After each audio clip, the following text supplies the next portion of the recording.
Right.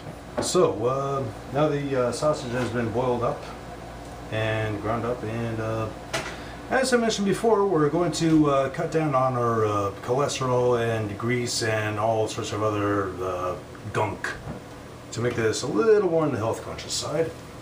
So we get ourselves a nice plastic cup here, and we're just going to, well, how about we put this up here and you can see how much gunk we're getting rid of.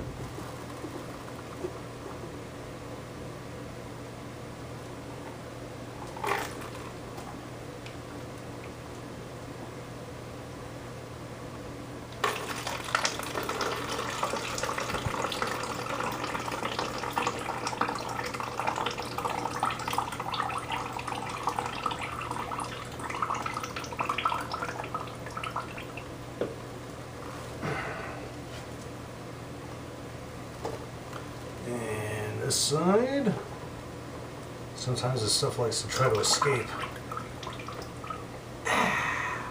There. Alright. Look at all that muck. Yeah, that's what we want floating in our veins and arteries and clogging up our, indoor plumbing or outdoor plumbing. Well, whatever kind of plumbing you have, but plumbing all the same. And of course, we're not going to pour it down the drain. We're not going to pour it down the toilet because that means we would have to, get some new pipes and stuff. So we're just going to put that right there.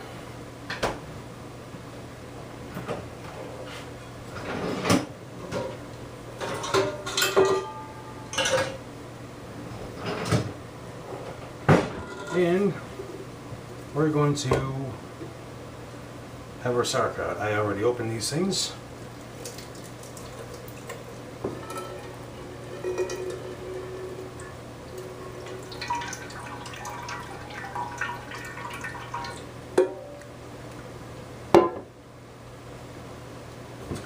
And tinkle, tinkle, tinkle, tinkle, tinkle, tinkle, tinkle, tinkle. That's enough of that.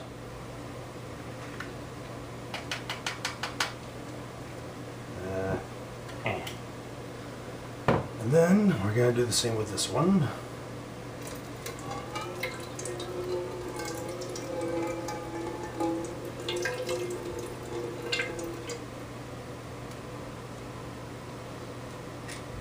There we go.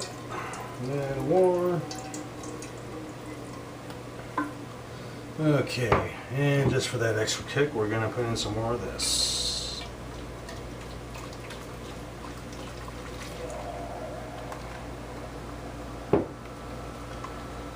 And we're going to boil that. We're going to set right on high. So, what happened?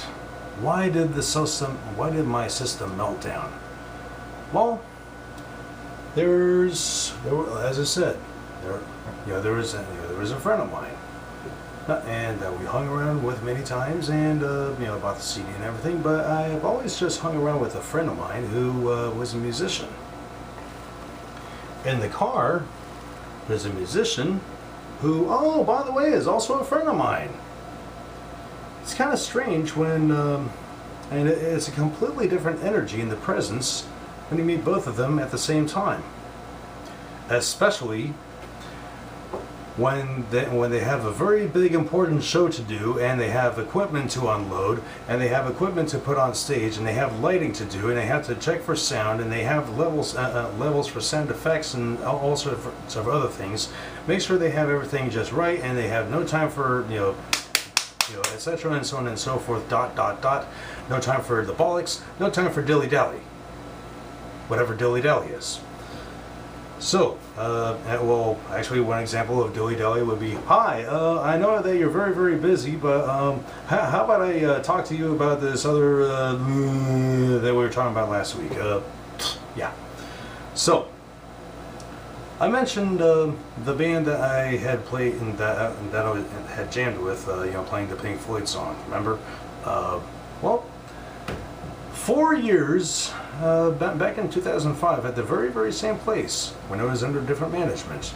one of the many different managements. It was this band called Sarah McShane, featuring Kristen Sarah on the guitar and lead vocals and sometimes backup vocals when Carolyn McShane is playing the drums and sometimes doing lead vocals, but mostly backup vocals.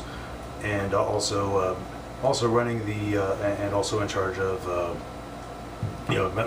playing the stuff that they pre-recorded in the studio, so that way they could put on the rest of the show. That's funny. That sounds like something I've been doing since 1992. Which is, I'll program a bass line and drums and all the other things that I can't do at the show because wow. So that's something I've been doing since 1992. Where I'll sing and play whatever along to what I pre-recorded, and they do a good version. And my, they make a living doing a good version of what I've been doing since 1992. So naturally, I'm going to be hanging around with them, and let's see. There was all the open mic jams, where we played. Well, let's see, one of my songs, of course, and then we played The Cure, and we played some Joy Division, and there's even a lost video somewhere in the black hole of us doing some Doors songs. And after quite a long time, I eventually became the roadie. And the roadie, of course, is someone who, reserves parking spots for them so that way they have an easy load in and load out. Scopes out the place and make sure, and see what the stage looks like, see how many electrical outlets there are. At least tries to keep people from jumping on stage, sells merchandise, and, occasionally I was a guest performer. And also taking down the equipment and loading it back into the van. Well, there's many things that have happened over that time. Prepare for some, roadie tales, which I'll get to in the next segment.